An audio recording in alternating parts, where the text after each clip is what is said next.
आज सर्व लाडक्या बहीण योजनेच्या सर्व महिलांना त्यांच्या खात्यामध्ये पैसे येण्यास सुरुवात झालेली आहे। स्वतः मुख्यमंत्री साहेबांनी मोबाईलचे बटन दाबून 10 लाख महिलांच्या खात्यामध्ये पैसे जमा केले। ते मेसेजसुद्धा दाखवला। 1500 रुपये तर सर्व महिलांच्या खात्यामध्ये 800 रुपये येणार। त्याचप्रमाणे 2000 रुपयेसुद्धा येणार आहे आणि महिलांना साडीसुद्धा गिफ्ट मिळणार आहे। बटन दाबले 10 लाख महिलांच्या खात्यामध्ये पैसे 10 लाख खात्यांमध्ये या ठिकाणी पैसा जमा करायला बटन दाबली आणि आपण पाहू शकता सगळे मेसेजेस येणं सुरू झालेलं आहे आणि लोकांच्या खात्यामध्ये प्रत्यक्ष पैसे देखील जमा झाले आहेत।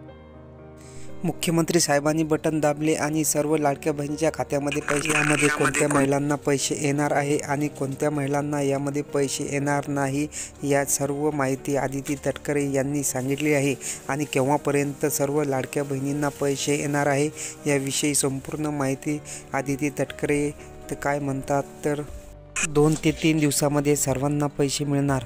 5 दिवसांमध्ये टप्प्याटप्प्याने आपण या लाभाचं वितरण करणार आहोत। महिलांना आज आपण पहिल्या दिवशी लाभ वितरित करत आहोत। असंच उद्या, परवा आणि आणखीन पुढचे 2 दिवस असे 4 दिवस रोज महिला 4 दिवस दररोज 6 जिल्ह्यामध्ये पैसे वाटप होणार आहे। तुमच्या जिल्ह्याची लिस्टसुद्धा लागलेली आहे। 36 जिल्ह्यांची यादीसुद्धा आलेली आहे आणि कोणत्या जिल्ह्यामध्ये कधी पैसे मिळणार आहे तर बघू शकता। वाईट घटना घडली। 16 लाख महिलांना आता या योजनेचा लाभ मिळणार नाही। त्यापासून या महिला झाल्या अपात्र।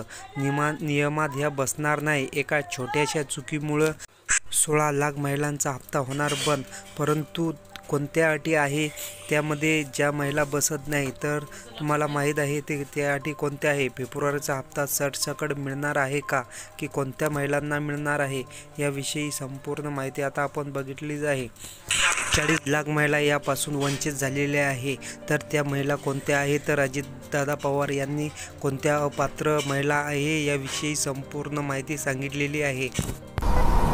20,000 रुपये महिन्याच्या भगिनीचं उत्पन्न आतमध्ये म्हणजे 2.5 लाखापर्यंत तिचं वर्षाचं उत्पन्न असावं अशा महिलांच्या, आणि ज्यांना ज्या योजनेमध्ये कुठलाच लाभ मिळत नाही, म्हणजे काहींना संजय गांधी निराधार योजनेतनं मिळतो, काहींना श्रावण बाळ योजनेतनं मिळतो, अशा वेगवेगळ्या योजना राज्याच्या असतात ना, तर ज्यांना कुठल्याच योजनेचा फायदा मिळत नाही पण मी आत्ता ज्याचा उल्लेख केला त्याच्यामध्ये ते बसतात। एका घरात जास्तीत जास्त 2च महिला पाहिजे, अशा वेगवेगळ्या गोष्टी बऱ्याच ठरल्या। सर्व नियम काटेकोरपणे पाळले जातील अशी अजितदादांनी माहिती दिलेली आहे। परंतु कोणत्या महिलांना आता या हप्ता मिळणार आहे आणि कोणत्या महिलांना या योजनेचा लाभ मिळणार नाही तर या योजनेचे पैसे यायला सुरुवातसुद्धा झालेली आहे। कोणत्या महिलांना पैसे आले आहे अशा महिलांनी कमेंटद्वारे जरूर आम्हाला कळवा की आम्हाला पैसे आले आहे। तर सर्व माता बहिणींना लवकरात लवकर आता 8वा हप्ता येण्यास सुरुवात झालेली आहे। प्रत्येक जिल्ह्यानुसार आता त्यांना हा हप्ता मिळणार आहे। तर जर हा व्हिडिओ आवडला असेल तर व्हिडिओला लाईक आणि चॅनलला सबस्क्राईब करायला विसरू नका। धन्यवाद।